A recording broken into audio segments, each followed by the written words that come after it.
식구 여러분, 한 주 동안 안녕하셨습니까?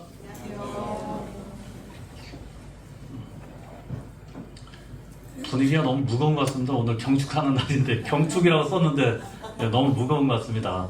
그래서 오늘 이 날이 있기까지 정말 우리들을 이끌어 주시고 또 사랑으로 품어 주시고 함께 해주신 우리 하늘 부모님, 또 천진 참 부모님께 우리가 감사의 마음을 담아서 이렇게 함께 박수 한번 올려주시면 좋겠습니다.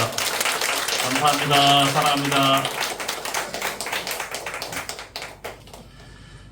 오늘 제64회 참 만물의 날, 그리고 협회 창립 72주년을 맞이하는 뜻깊은 성일 예배 시간을 맞이해서 먼저 참 만물의 날이 어떤 의미를 가지고 있는지에 대해서 잠시 살펴보도록 하겠습니다. 먼저 말씀 한 단락 봉독하겠습니다. 천성역 1245쪽 말씀입니다. 만물의 날이 설정되기 위해서는 어떻게 해야 되느냐? 인간 조상의 타락으로 인해 만물이 사탄권내로 들어갔기 때문에 그 만물을 복귀하기 위해서는 인류의 참된 조상이 현현하지 않으면 안 됩니다. 그 다음에는 하나님이 자녀의 인연을 중심 삼고 아담에게 축복하신 주관성이 복귀되어야 합니다. 부모와 자녀를 중심 삼고 횡적으로 연결시켜 전 피조세계를 주관할 수 있는 기준을 세우지 않으면 안 됩니다. 그래서 통일교회에서는 부모의 날을 중심 삼고 자녀의 날을 세우고 거기에서 다시 만물의 날을 세운 것입니다. 이 만물의 날은 어떤 한 개인만이 기념하는 날로 남아져서는 안 되는 것입니다. 참 만물의 날은요, 참 부모님께서 1963년도 철력으로 6월 6일 천파동 원본부교에서 만물의 날을 선포를 하셨습니다. 하늘 자녀의 이름으로 천하 만물을 하나님께 바친다. 그래서 이 만물의 날이라는 용어는 사실은 63년 이후 그 다음 해부터 만물의 날이라고 이제 명칭을 말씀해 주셨고요. 이때 당시에는 헌공식이라는 이름으로 이 날을 행사를 거행을 하게 되었던 것입니다. 그리고 이제 6월 6일이 아니라 철력으로 음력으로 5월 1일을 기해서 만물의 날로 기념을 할 것을 말씀을 해 주셨던 것입니다. 아까 훈독한 말씀에서도 나와 있다시피 이 참 만물의 날을 세우기까지는 1960년 부모의 날과 자녀의 날을 찾아 세운 기대 위에 63년도 참 만물의 날을 선포함으로써 비로소 하늘의 자녀가 이 만물을 주관할 수 있는 그 자격을 갖출 수 있는 그러한 때를 맞이했다. 인간이 타락함으로 인하여서 하늘 자녀의 입장을 잃어버리고 또 만물의 주관주로서의 입장도 잃어버리지 않았습니까? 그것을 부모의 날과 자녀의 날을 찾은 터 위에서 이제 참된 만물의 주인으로서 만물을 다스릴 수 있고 주관할 수 있는 그런 한때를 맞이하기 위해서 이 날을 제정을 해 주셨던 것입니다. 그래서 이 참 만물의 날을 통해서 하늘과 인간이 피조 세계에 대한 주관권을 다시 찾은 날을, 그런 날을 의미하는 것이 바로 이 만물의 날이다. 그렇기 때문에 잃어버린 주인을 다시 찾은 그 만물은 기뻐할 수밖에 없고, 또 하나님의 날을 이 내용들을 통해서 68년도요 1월 1일 날 세울 수 있게 되었던 것입니다. 그 날을 찾기 위한 출발의 시기도 바로 이 참 만물의 날을 제정함으로써 시작이 된 것이다. 이렇게 우리가 이해를 하면 되겠습니다. 이 참 만물의 날의 섭리적 의미에 대해서 보다 구체적으로 좀 살펴보도록 하겠습니다. 참 만물의 날과 더불어서 양력으로 5월 1일, 이제는 이제 철력으로 해서 이제 참 만물의 날과 협회 창립일을 같이 기념을 하게 되는데요.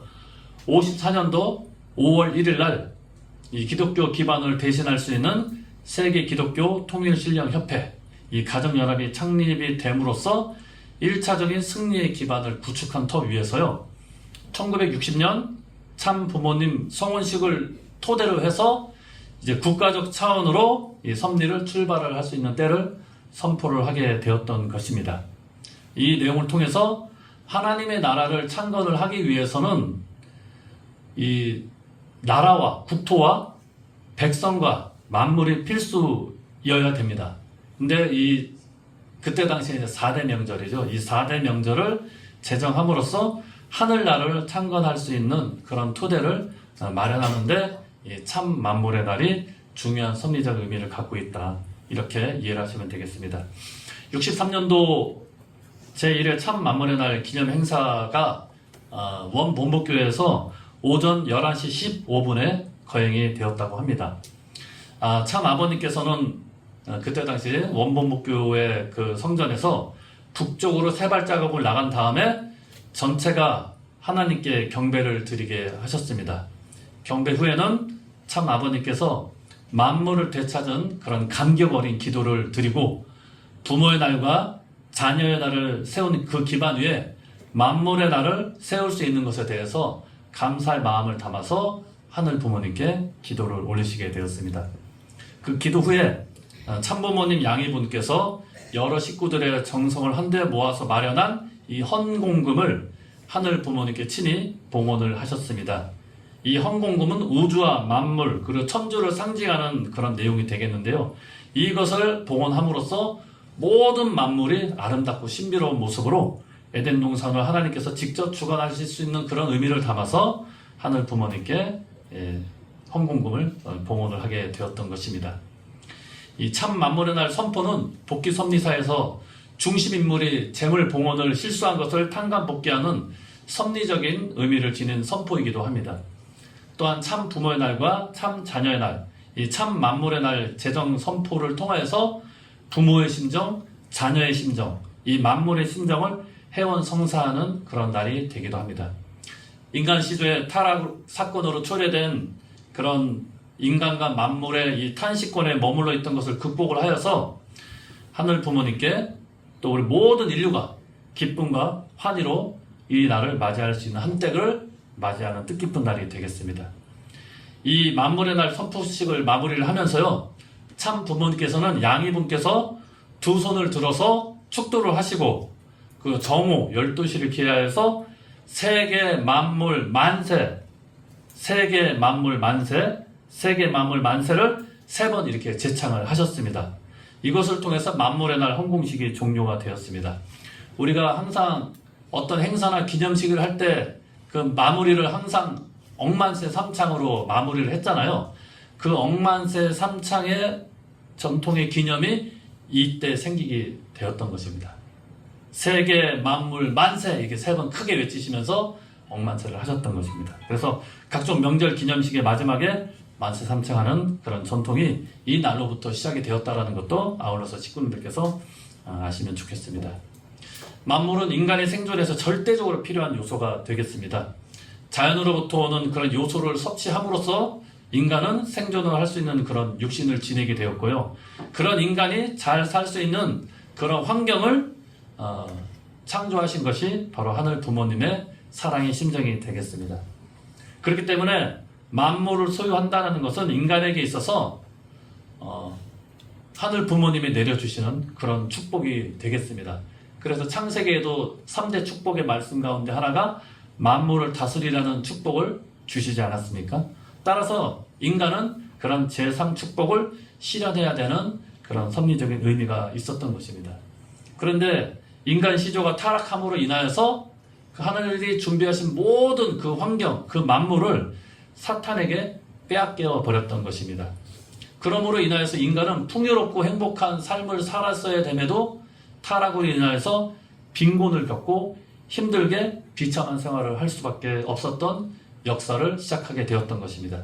따라서 이 참 만물의 날 선포를 통해서 만물 주관권을 이제 우리가 되찾음으로 인하여서 잃어버린 만물 그리고 환경을 하늘 앞에 다시 복귀해드리는 그 길을 열게 된 것이 바로 이 참 만물의 날을 선포를 통해서 시작이 되게 된 것입니다.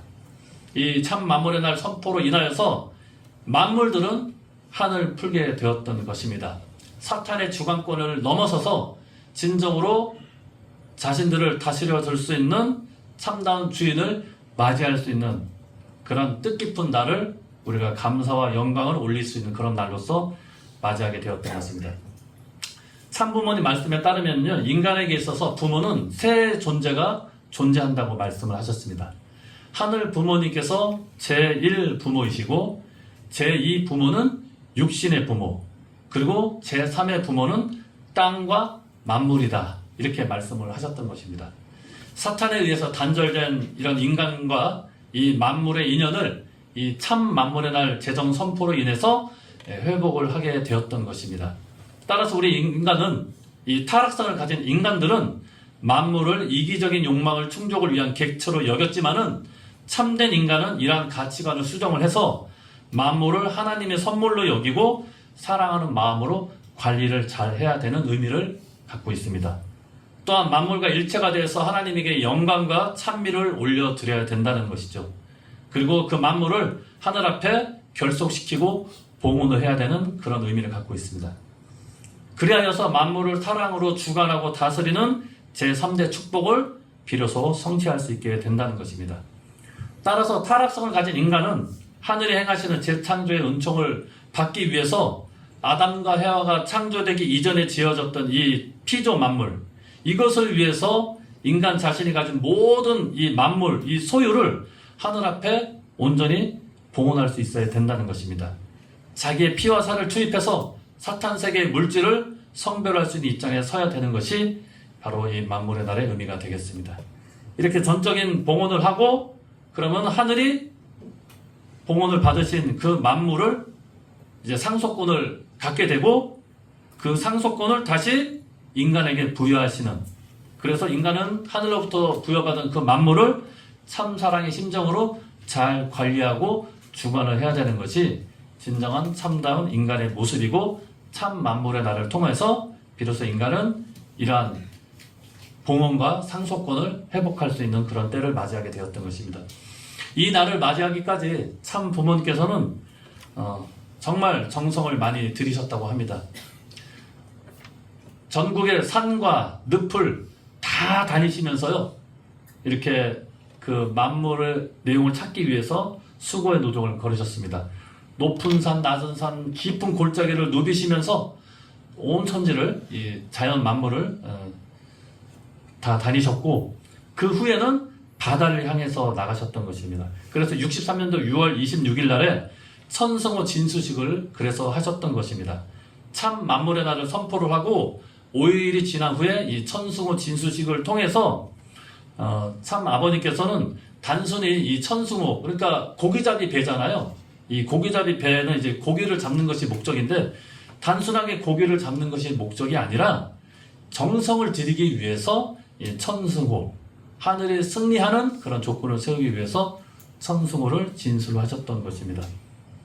그래서 이 천승호 진수식을 통해서 한국에서의 섭리가 이제 미국을 중심으로 해서 5대한 6대조를 누비면서 하늘에 숨겨진 보물을 찾기 위한 정성을 들이시고 그렇게 해서 찾은 만물을 또 하늘 앞에 봉헌하시는 그러한 섭리를 걸어오셨던 것입니다. 이러한 정신을 통해서 나중에는 이제 경제 복귀를 위해서 여러 회사라든지 기업체를 설립을 하셨고 자립경제 확립과 이웃을 돕는 경영 철학으로 그러한 뜻을, 하늘의 뜻을 세상에 전파하시기 위해서 노력하셨던 그런 참 부모님의 섭리 노정이 오늘에 이르러서 64주년을 맞이하게 되었다는 것을 우리들이 감사의 마음으로 이 날을 잘 맞이했으면 좋겠습니다. 이어서 한민족 선민 대서사시 마지막 내용을 식구님들께 말씀을 드리겠습니다. 지난 1강부터 4강까지를 통해서 하늘이 선택한 한 민족의 뿌리가 어떠했는지, 또 하늘에 예비하고 준비한 이 한민족이 하늘을 모시고 하늘이 뜻하신 바를 이루시기 위해서 역사 노동을 통해서 어떤 삶을 살았는지, 그 가운데 고난 속에서도 대망 사상을 중심으로 해서 이 세상을 다스릴 수 있는 참된 주인을 맞이하기 위한 한민족의 이 고통의 역사가 어땠는지를 우리가 살펴보게 되었습니다. 그렇게 해서 우리가 맞이한 분이 바로 천지인 참 부모님이 되겠습니다. 한민족은 진정한 평화의 세계, 그리고 대망의 세계를 이루어 줄 수 있는 하늘의 대신자로서 그 어떤 존재를 기다렸다는 것이죠. 어떻게 해서 그 시대를 맞이하기 위해서 준비의 과정을 거쳐왔는지에 대해서 우리가 잠깐 살펴보도록 하겠습니다. 여기에 나와 있는 도표는요, 기독교를 중심한 신부 영성, 신령 공동체의 그런 흐름, 기독교 역사 2000년 동안에 이루어졌던 하나의 흐름을 도표로서 정리한 내용이 되겠습니다. 오순절 성령 강림을 통해서 기독교가 이제 시작을 하게 되었고요. 그 이후에 고대의 초대 교회는 순교를 많이 했습니다. 하늘의 뜻을 전하기 위해서 많은 고난을 당하고 박해를 당하고 목숨을 잃는 순교의 그런 삶을 살아오면서도 신부의 그런 순교를 지켰고요. 이 기독교의 전통이 중세 로마 카톨릭으로 이루어지면서 하늘의 영성을 잘 간직하기 위해서 수도원이라든지 또 여러 가지 신비로운 단체들이 그런 하늘의 영성을 발전하기 위해서 노력을 해왔던 것입니다. 중세 시대를 거쳐서 근대에는 이제 개신교 청교도들이 더 순수한 교회를 향해서 분립을 했고요. 그런 모든 내용들이 이 한국의 기독교를 중심으로 해서 신령 공동체를 중심으로 순수한 신앙의 생활을 전념을 했다는 것입니다. 각 시대마다 하늘이 더 순수한 신앙을 가진 그 교회 중에 교회를 찾아 나오기 위해 노력을 했고 그 모든 결실과 열매를 한반도에서 맺고자 하셨던 것이 하늘의 섭리였다는 것입니다. 기독교 일부 신자들은 교회가 예수님이 신부가 되기 위해서 영성을 회복해야 한다고 주장을 했습니다. 이러한 사람들을 중심으로 해서 대각성 운동이 일어나고 동아시아를 거쳐서 한반도로 이러한 내용들이 이제 전래가 되었던 것입니다. 그래서 미국의 무디 성사학원 출신의 카우먼 선교사가 세운 동양선교회라는 이 단체는 일본으로 건너가서 사사오 목사를 통해서 도쿄 성사학원과 일본 홀리니스 교회에 뿌리를 내리게 되었습니다. 그리고 이때 당시 일본에서 수학을 한 이명직이라는 목사님께서 서울에 경성 성서학원을 세우시고 한국 성결교회를 세웠습니다. 그리고 이러한 모든 내용들을 이제 감리교회 이용도 목사가 이명직 목사의 가르침에 큰 감명과 은혜를 받고 하늘의 뜻을 이루기 위한 또 역할을 해 나오게 되었던 것입니다. 그래서 부흥사로서 부흥운동을 많이 했던 것입니다. 그리고 이 이용도 목사 외에 1930년도 그때 당시를 기점으로 해가지고 한반도에는 여러 신령 공동체 그런 단체들이 많이 등장했다고 합니다. 그래서 한반도를 중심으로 해서 이 북부 서쪽에는 여성 신령 집단, 김성도라든지 허호빈, 박을용 이 신앙자들을 중심으로 해서 여성을 중심한 신령 집단들이 나타나게 되었고요. 동쪽에는 남성들을 중심한 신령 집단들이 자리를 잡게 되었다는 것입니다. 이런 신부 영성, 신령 공동체의 이 내용 결국은 독생녀를 맞이하기 위한 종교적인 기반을 형성하기 위한 내용이 되겠습니다. 이 한민족이 고대하던 이런 새로운 시대의 개막은 이 기독교 그 안에서도 신령 공동체를 중심으로 해서 연결을 하게 되었습니다. 그 신령 공동체 그 집단 가운데서 평양에 살던 한 가정이 이 신령 공동체에서 정성을 쌓으면서 그 기대를 이제 이어받게 되었던 것입니다. 그 가정이 누구냐? 바로 조원모 할머님과 홍순의 대모님이 되겠습니다. 조원모 할머님과 홍순의 대모님은 신령 공동체에서 신앙을 하시면서 정성의 기반을 쌓아 오셨던 것입니다. 특히 이 홍순의 대모님은 19살까지는 기독교 장로교회를 다니셨다고 합니다. 그러다가 조원모 할머님의 인도로 신령 공동체와 연결이 되시면서 재림주님을 맞이하기 위한 신앙생활에 헌신을 하기에 이르렀던 것입니다. 구체적으로 보면은 조원모 할머님하고 홍순의 대모님께서 1933년도부터 3년 동안 이용도 목사의 새 예수교회에서 신앙을 해오면서 재림주님을 맞이하기 위해서 정성을 들이고 또 기도 생활을 하시게 되었습니다. 그리고 1936년부터 8년 동안은 김성도 부인이 인도하고 있는 성주교단에서 신앙생활을 또 신실하게 하셨던 것이고요. 또 1944년도부터 4년 동안에는 김성도의 사명을 계승한 허호빈을 중심한 이 복중교에서 재림주님을 맞이할 수 있는데 동참을 하면서 열심히 신앙생활을 하시게 되셨다는 것입니다. 이렇게 홍순의 대모님께서 신앙생활에 몰두하게 된 것은 조원모 할머님의 적극적인 인도와 지지가 있었기 때문이라고 합니다. 이 할머님의 적극적인 이 성격, 신여성으로서의 그런 성격으로서 이 가부장 사회의 그런 사회적인 분위기에도 불구하고 홍순의 대모님은 집에 머무르지 않으시고요. 계속 집을 떠나서 신앙생활을 위한 전도 여행을 하셨다고 합니다. 그리고 대모님께서 이렇게 새예수교회라든지 성주교라든지 복중교회에서 열심히 신앙생활을 하는 데 있어서 조은모 할머니께서 물심양면으로 많은 지원을 하셨기 때문에 홍순의 대모님은 다른 곳에 신경 쓰지 않고 신앙생활 그리고 재림주님을 맞이하기 위한 정성에만 집중하시게 되셨다는 것입니다. 그러던 중에 새예수교회에서 독실한 신앙생활을 하시던 중에 하늘 부모님의 인도로 한승훈 대부님과 만나서 1934년 3월 5일 날 새예수교회 이호빈 목사의 주례로 결혼식을 올리셨다고 합니다. 보통 이제 결혼을 하고 신혼 부부가 이제 가정을 꾸리고 신혼 생활을 하게 되면 가정에서 정착을 하고 생활을 하게 되는 것이 일반적인 생활의 형태잖아요. 그런데 대부님께서는 따로 가정 생활을 대부님과 하지는 않으셨다고 합니다. 가정 생활보다는 신앙 생활을 더 우선시 하셨다고 합니다. 보통 사람들 같으면 그런 부인의 모습이 이해가 되지 않겠죠. 가정 살림 가정에 대해서는 전혀 신경 쓰지 않고 가정을 돌보지 않고 밖에 나가서 신앙생활하고 전도활동하면 누가 좋아하겠어요, 남편 입장에서. 근데 한승훈 대부님께서도 신실한 기독교 신앙을 해오셨기 때문에 대모님께서 하시는 그런 신앙의 내용을 다 이해를 하시고 다 인정을 하시고 또 그렇게 잘 할 수 있도록 다 뒷받침을 해 주셨다는 것입니다.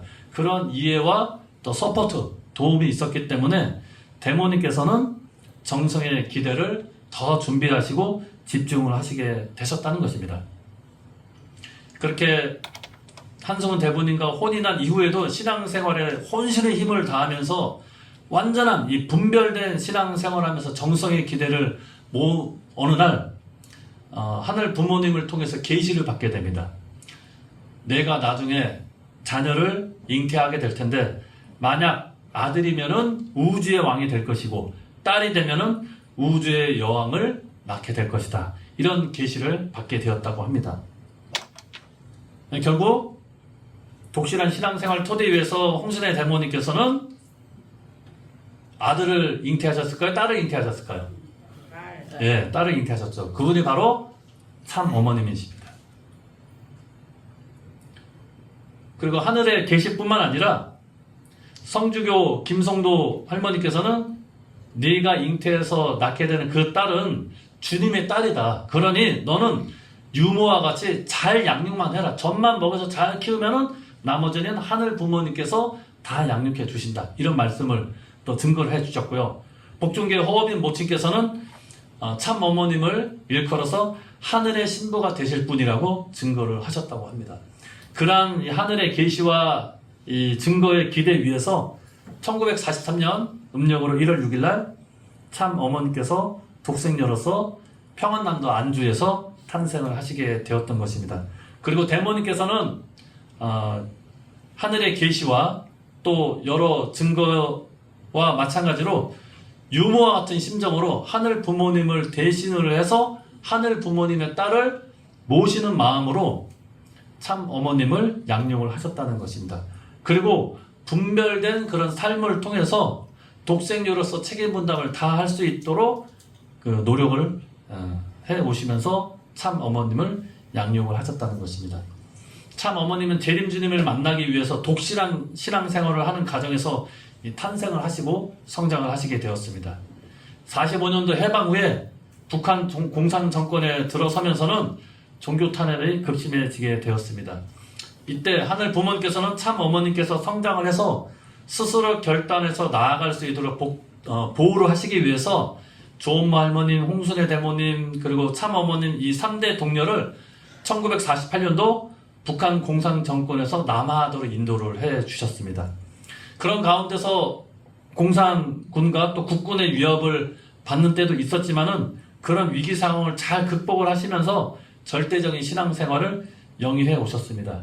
그리고 어머니께서는 1950년도 6월 25일 한국전쟁을 맞이하면서 직접 이 정말 비참하고 안타까운 그런 전쟁의 참상을 깊이 몸소 체휼하시고 성찰하시면서 인류가 이와 같은 냉전이라든지 분단, 전쟁의 고통을 겪지 않고 평화와 사랑이 가득한 세계를 이룰 수 있기를 소망하고 그 뜻을 내가 꼭 이루어 드리겠다는 그런 결심과 기도의 생활도 할 수 있게 되셨다는 것입니다. 식구님들도 다 말씀을 통해서 알다시피 한국전쟁이 일어나서 우리나라가 거의 점령되다시피 하던 그 상황에서 UN 16개국이 참전함으로 인해서 이제 우리나라가 다시 이제 일어날 수 있게 되었고요. 그래서 다시 이제 북한으로 밀고 들어가다가 또 중국에서 인해 전술로 인해 가지고 다시 후퇴가 되는 그 과정 속에서 참 어머님도 참 아버님도 북한에서 남한으로 이제 피난을 오시게 되었던 것입니다.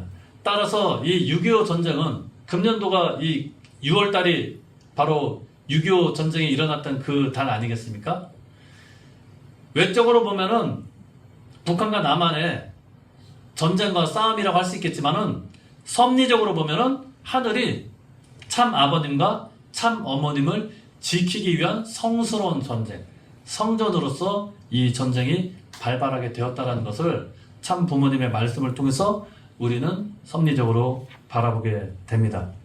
유엔군이 참전함으로 인해서 비로소 참 아버님과 참 어머니께서 무사히 이북에서 이남으로 남하를 하시면서 새롭게 섭리를 출발하시게 된 데는 이 6.25 전쟁을 중심한 유엔군 참전이 정말 중요한 기능과 역할을 했다는 것을 우리들은 섭리의 노정을 통해서 이해를 하게 되는 것입니다. 참 어머니께서는요, 어렸을 때부터 조원모 할머님과 홍순애 대모님으로부터 하나님은 너의 아버지다라는 말씀을 중심 삼고 신앙생활을 했다고 합니다. 그래서 어머님의 마음 가운데서도 나의 부모님은 하늘 부모님이시다 라는 것이 마음속에 깊이 자리매김을 하셨고요. 독생녀로서 이제 어린 양 혼인잔치를 재림주님과 하기 위해서 개인의 책임 분담인 순결과 정절의 책임 분담을 다하시기 위해서 노력하셨던 것입니다. 그러다가 1959년도 가을이 지날 무렵에 하늘로부터 이제 직접 계시를 받게 됩니다. 나는 알파와 오메가이고 창세전부터 우주의 어머니를 기다려왔다. 이제 때가 되었으니 그날이 곧 머지않아 다가오니 그날을 너희가 준비를 해야 된다. 이런 계시의 말씀을 통해서 참 어머니께서는 참 아버님 재림주님과 어린 양 혼인잔치를 준비하시기 위한 준비를 해 나오시게 되는 것입니다. 하늘 부모님께서 이 한민족이 바라온 평화세계를 이루기 위해서는 하늘의 대신자로서 독생녀만 보낸 것이 아니라 어린 양 혼인잔치를 할 수 있는 독생자 예수님의 사명을 이어받을 수 있는 재림주님을 또 이 땅 가운데 보내셔야 되는 책임이 있으신 것입니다. 하늘 부모님께서는 그래서 예정된 때가 되었기 때문에 참 아버님을 재림 메시아로서 이 땅 가운데 보내셨다는 것입니다. 1935년 4월 17일 부활절날 새벽 이제 근처 묘도산에서 참 아버님께서 밤새 울면서 기도 정성을 드리던 가운데 영적으로 예수님께서 나타나시게 되었습니다. 그러면서 이 슬픔과 도탄에 빠져있는 이 인류를 바라보시는 하늘 부모님의 슬픈 심정을 전하시면서 하나님은 기쁨과 영광의 하나님이 아니라 슬픔과 고통과 한의 심정을 가진 부모이시라는 것을 전해주시면서 하늘 부모님의 그러한 심정을 위로해 드릴 수 있고 하늘 부모님께서 잃어버린 그러한 뜻을 다시 찾아 세우는 그런 사명과 책임을 예수님을 대신해서 재림 메시아로서 참 아버님께서 해줄 것을 부탁을 또 당부를 예수님께서 하셨던 것입니다. 그때 당시 16살 어린 소년 아니겠습니까? 그런 엄청난 섭리적인 내용의 이 부탁을 받았을 때 아버님이 한 번에 오케이를 했을까요? 그러지 않았습니다. 3번을 사양을 했다고 합니다. 그런데 예수님께서 간곡하게 부탁을 했고 또 내가 만약에 거절하면은 나와 같은 사람을 찾기는 어렵지 않을까? 이런 판단과 생각이 들었다고 합니다. 그래서 참 아버님께서는 세 번의 이 거절 끝에 예수님의 부탁을 수용을 하시고 예수님의 사명을 이어받을 재림 주님의 길을 가겠노라고 결단과 결의를 했던 때가 바로 35년도 4월 17일 그 예수님과의 만남의 그런 사건이 되겠습니다. 아버님께서 재림 메시아로서 소명을 받으시고 독생일을 맞아서 이제 어린 양 혼인잔치를 해야 되기 위해서는 그 어린 양 혼인잔치를 위한 기반을 준비를 하셔야 된다는 것입니다.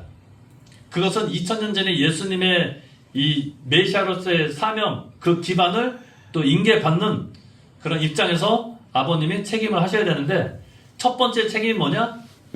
하늘이 우리 인간에게 주시고자 하셨던 그 진리의 말씀을, 그리고 예수님께서 2000년 전에 다 밝히지 못하셨던 그 진리의 말씀을 찾아서 독생녀를 환영할 수 있는 기독교의 환경권을 조성하기 위해서 먼저 진리를 규명하기 위한 노력을 하셨던 것입니다.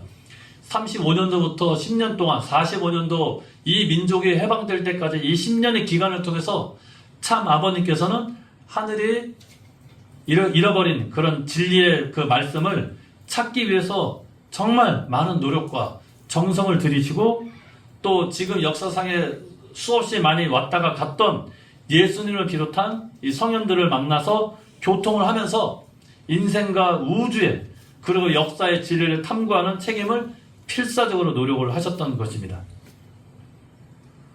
무엇보다 하늘 부모님의 구원 섭리가 집약적으로 담겨있는 그 성경을 정말 수없이 많이 연구를 하면서 깊은 기도와 정성을 들이시면서 성경 안에 담겨있는 하늘의 섭리의 비밀을 파헤치기 위해서 노력을 몸부림을 치셨다는 것입니다. 그렇게 해서 찾아 세운 그 원리의 말씀을 세상 사람들이 다 접할 수 있는 체제로서 만드신 것이 뭐냐? 그게 여기 그림에도 나와 있다시피 원리 원본의 내용이 되겠습니다. 한국전쟁 이후 북한에서 남한으로 피난을 하셔서 부산에 정착하신 후에 51년도 5월 11일부터 그 1년 후인 52년도 5월 10일 날 정확하게 1년의 기간을 통해서 이 원리 원본의 책을 직접 집필 완성을 하셨던 것입니다.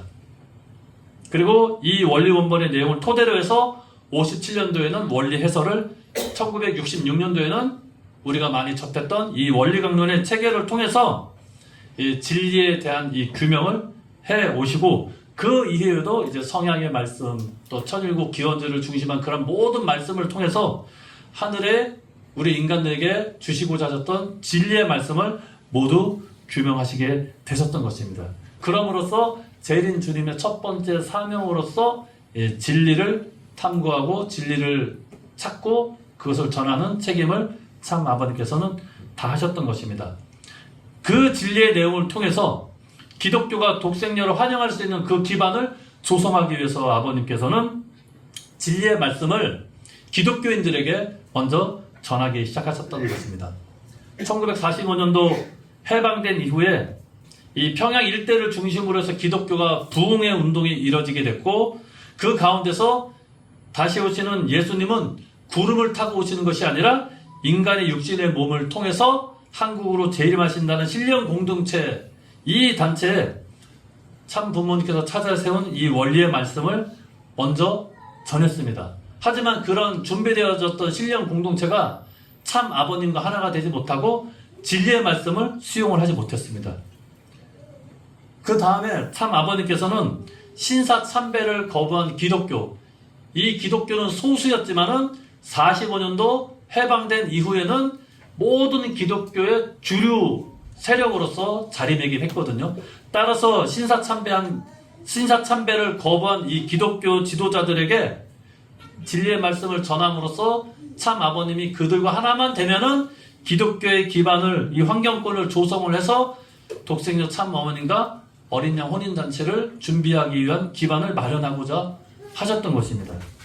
하지만 그러한 신사참배를 반대했던 기독교 주류 세력들도 참 아버님과 하나가 되지 못했습니다. 이 주류 세력은 그때 당시 대한민국 정부를 세웠던 이승만 대통령을 위시로 해서 많은 정치 지도자들이 기독교 신앙을 하고 있었거든요. 이런 한국의 정치권들과 연결이 되고, 이 한국의 정치권은 미국과 연결이 되어서 한국을 중심으로 해서 미국을 중심한 세계적인 섭리의 기반을 이루시려고 그렇게 계획을 하셨는데, 그 기독교가 아버님과 하나가 되지 못함으로 해서 그 정치권의 그 기반도 잃어버리시게 되고, 미국을 중심한 섭리의 노정도 출발을 하지 못하시고, 참 아버님께서는 오히려 기독교로부터 핍박을 당하시기에 이르렀던 것입니다. 그런데 예수님의 그런 사명을 이루어드리기 위해서, 그리고 참 아버님께서 독생녀를 환영할 수 있는 섭리적 기반을 무슨 일이 있어도 완성을 해야 되는 그런 책임이 있으셨던 것입니다. 그런데 기독교가 하나가 되지 못하고 아버님을 배척을 하고 반대를 했기 때문에 도저히 기독교 기반을 통해서 그런 기반을 이루기가 어려웠기 때문에 그 기독교 기반을 대신해서 세운 단체가 세계 기독교 통일신령협회, 바로 통일교 가정연합입니다. 그것이 벌써 72년 전 5월 1일 날 세계 기독교 통일신령협회를 창립을 하면서 기독교를 대신할 수 있는 그 기반, 이름은 거창하지만 사실 그때 당시에는 얼마나 그 기반이 미약했는지, 그것으로 인해서 많은 핍박과 반대를 받을 수밖에 없으셨던 그런 입장에 놓이셨던 것입니다. 이 기독교 기반을 통해서 국가적인 기반을 이루셔야지 비로소 하늘 부모님의 축도로 독생녀를 만나서 어린 양 혼인잔치를 함으로써 참부모가 현현이 되어지고, 참부모 현현을 통해서 하늘의 섭리를 실질적으로 이루어야 되는데, 그 기독교 기반이 하나 되지 못하고 그 기반을 잃어버렸기 때문에 세계 기독교 통일신령협회를 창립을 하시고, 국가권의 기반을 만들기 위해서 전국의 120개 교회를 세우시게 되었던 것입니다. 그래서 초창기에 우리 선배님들 얼마나 고생 많이 하셨습니까? 개척교회 세우기 위해서 정말 개밥을 얻어먹어가면서 남의 집 처마 밑에 쭈그러 자면서 제대로 인간다운 대접도 받지 못하면서, 그리고 온갖 멸시와 핍박과 조롱을 받으면서 각 지역별로 이렇게 교회의 기반을 통해서 하늘이 역사할 수 있는 국가적인 기반을 만들기 위해서 노력을 한 것이 우리 초창기의 신앙의 모습 아니겠습니까? 그리고 120개 국가를 대표할 수 있는 그런 기반을 만들기 위해서 참 아버님께서는 세계 선교회를 또 출발을 하셨던 것입니다. 미국과 일본의 선교사를 파견함으로써 그 선교의 기반을 한국 땅에 연결함으로써 국가적인 기반을 조성했다라는 하나의 조건을 세우고자 노력을 하셨던 것입니다. 그래서 58년도에 최봉춘 선교사님을 통해서 일본에 이제 선교를 하시게 되었고, 또 김영훈 선생님을 통해서 59년도에 미국의 선교사, 그리고 나중에 김상철 선교사님을 파송하심으로써 한국의 120개 교회를 중심으로 해서 미국과 일본 전 세계적인 선교의 기반을 통해서 하늘 부모님의 인침을 받기 위한 어린 양 혼인잔치를 준비하셨던 것입니다. 하지만 이것은 어디까지나 조건이었지 국가를 복귀하는 그 기반에서 이룬 내용은 아니었습니다. 그렇기 때문에 여전히 어린 양 혼인잔치 이후에도 우리 교회는 말없이 핍박과 어려움을 겪을 수밖에 없었던 것입니다. 그럼에도 불구하고 참 부모님께서 이 땅 가운데 비로소 현현을 하셨기 때문에 하늘의 뜻을 이루어 드릴 수 있고, 또 평화로운 세상을 만들어 줄 수 있는 그러한 하늘이 정말 보내고 이 한민족이 기다렸던 그런 하늘의 대신자를 우리가 비로소 맞이하게 되었던 것입니다. 박수 한번 올려드릴까요? 우리 참부모님께. 성경 계시록에 보면은 재림 메시아가 와서 인류를 구원하는 잔치를 어린 양 혼인잔치라고 비유를 했던 것입니다. 이 어린 양 혼인잔치라는 것은 단순한 남자와 여자의 결혼이 아닙니다. 하늘 부모님을 중심으로 해서 하늘의 혈통의 인연을 중심으로 참된 부부가 출발함으로써 인류의 참 부모를 비로소 맞이할 수 있는 거룩한 의식이라는 것입니다. 그것이 1960년 철력으로 3월 16일, 양력으로 4월 11일 날 참 부모님의 천주 성혼식이 거행되었던 것입니다. 이를 통해서 하늘 부모님께서는 한민족을 선민으로 택하신 하늘 부모님의 창조의 이상을 실현하실 수 있었던 것입니다. 또한 이 우리 한민족도 그렇게 이 선민으로서 바랬던 소망을 완성할 수 있는 하나의 시작점을 마련하게 되었던 것입니다. 이처럼 참부모님의 성원식은 하늘이 참부모로 현현을 하게 된 역사적인 날이고, 하늘 부모님을 중심으로 해서 참부모가 이 땅 가운데 하늘의 혈통을 정착을 시켜서 평화로운 세계를 시작할 수 있는 그런 의미를 가지고 있습니다. 드디어 하늘 부모님과 인간이 부모와 자녀의 관계로서 회복함으로써 하늘 부모님을 중심으로 한 인류 한 가족을 이룰 수 있는 그런 때를 우리가 맞이하게 되었던 것이 바로 참 부모님의 천주 성원식의 그 한 날인 것입니다. 하늘 부모님께서는 이 땅에 현현하신 참 부모님을 통해서 모든 인류를 선민으로서 축복하시기를 바라셨던 것입니다. 흔히들 선민이라고 하면은 예수님 당시에는 하늘의 선택을 받은 유대민족을 일컬어서 선민이라고 했습니다. 하지만 유대민족이 예수님을 받아들이지 못하고 십자가에 달려 죽임으로써 책임을 다하지 못했기 때문에 예수님 사후에는 예수님을 믿는 모든 그 기독교인들이 하늘의 입장에서는 하늘의 선민이라고 할 수 있는 것입니다.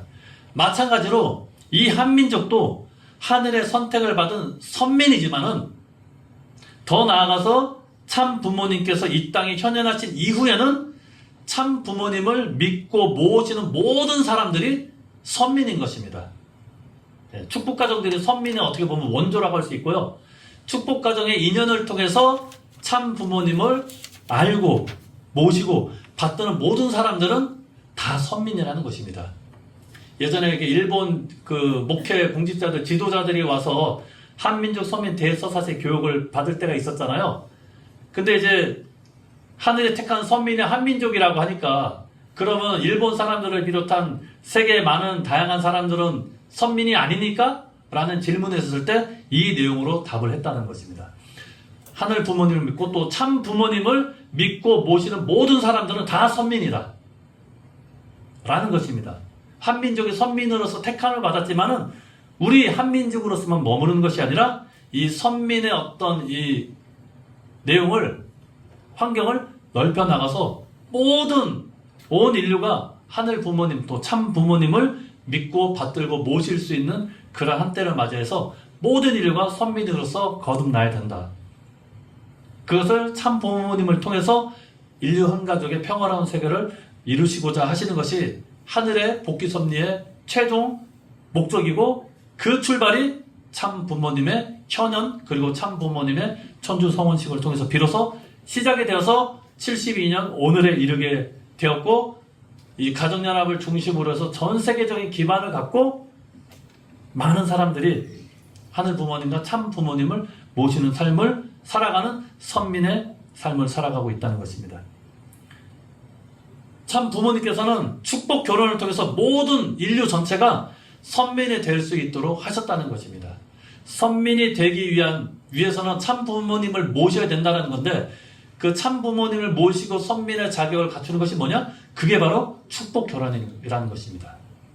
이 축복 결혼을 통해서 모든 인류를 선민으로서 만들고 하늘 부모님과 참 부모님을 모실 수 있는 그런 길을 열어주는 것이 바로 축복 결혼이고, 이것은 타락한 인류를 구원하기 위한, 그리고 사탄의 혈통을 끊고 하늘의 혈통을 접붙임 받을 수 있는 구원의 의식이 바로 축복 결혼의 내용이 되는 것입니다. 이 축복 결혼을 통해서 하늘의 참된 혈통을 이어받은 자녀로서 우리 타락한 인간들을 전환시켜주고, 모든 인종과 종교와 국가와 민족을 다 초월해서 모두가 하늘을 중심으로 해서 하나의 대가족 사회를 이루어야 되는 그런 그 출발이 어디에서 있느냐? 참 부모님을 중심한 축복 결혼에서 이 모든 원대한 꿈이 시작이 되어지고 마무리가 되어진다는 생각하게 될 때, 우리가 하늘 부모님 아래 인류 한 가족의 실현을 위한 축복 결혼에 우리가 더 노력을 많이 하고 그러한 내용들을 세상 사람들에게 많이 전해야 될 것입니다. 마지막 결론입니다. 한민족이 바라는 인류 한 가족의 꿈, 이것은 우리 민족뿐만 아니라 전 세계 사람들이, 그리고 하늘이 바라시는, 또 이 만물도 바라시는 그러한 꿈이 무엇이냐? 하늘을 모시고 모두가 평화로운 세상을 이룰 수 있는 그런 환경권을 만들어야 된다는 것입니다. 그런 출발을 참부모님을 통해서 초창기에는 72년 전에는 몇몇 소수의 무리로서 시작을 했지만은 그런 이제 하늘의 권한을 넓혀가고 환경권을 넓혀감으로써 이제는 전 세계 누구나 쉽게 참 부모님의 가르침과 사상을 접할 수 있고 말씀을 접할 수 있고 그리고 축복 결혼을 통해서 쉽게 혈통 전환을 할 수 있는 그런 한때를 우리가 맞이하게 되었다는 것에 대해서 우리가 감사와 영광의 찬미를 올려드려야 될 것입니다. 하늘 부모님께서는 이처럼 자녀인 우리 모두가 선민 축복 가정이 되기를 바라고 계신다는 것입니다. 참 부모님의 축복을 통해서 우리 한민족이 역사를 통해서 오랫동안 꿈꿔왔던 이 대망 사상, 이 세상을 구원해 줄 수 있는 그 한 존재를 우리가 잘 모시고 평화로운 인류 한 가족의 세계를 함께 만들어 갈 수 있는 우리 모두의 모습이 되기를 바라면서 오늘 말씀을 마무리하겠습니다. 잠깐 기도 올리겠습니다. 존귀하신 하늘 부모님, 사랑하는 천지인 참 부모님, 제64회 참 만물의 날, 그리고 협회창립 72주년의 뜻깊은 이 날을 통해서 다시 한번 이 두 날이 갖고 있는 섭리적인 내용에 대해서 또 한민족 선민 대서사시의 그 가르침을 통해서 오늘날에 있어서의 우리 한민족의 책임과 사명이 어떠한지를 저희들이 다시 한번 말씀을 중심으로 생각을 해보게 되었사옵나이다.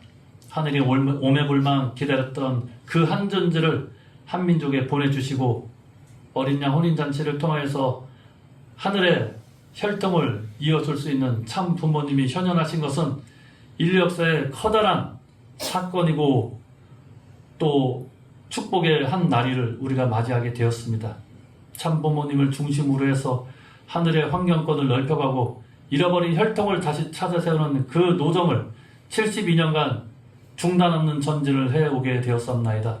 비록 지금은 현실적으로 어렵고 여러가지 핍박과 몰이해를 받고 있지만은 하늘이 살아서 역사하신다면 반드시 이러한 어려움을 극복하고 모든 민족이 모든 백성들이 선민으로서 하늘 부모님을 모시고 참 부모님을 모시는 데 있어서 그 한때를 분명히 맞이하게 될 것을 저희들은 믿어 의심치 않고 나아갈 수 있도록 하여 주시옵소서.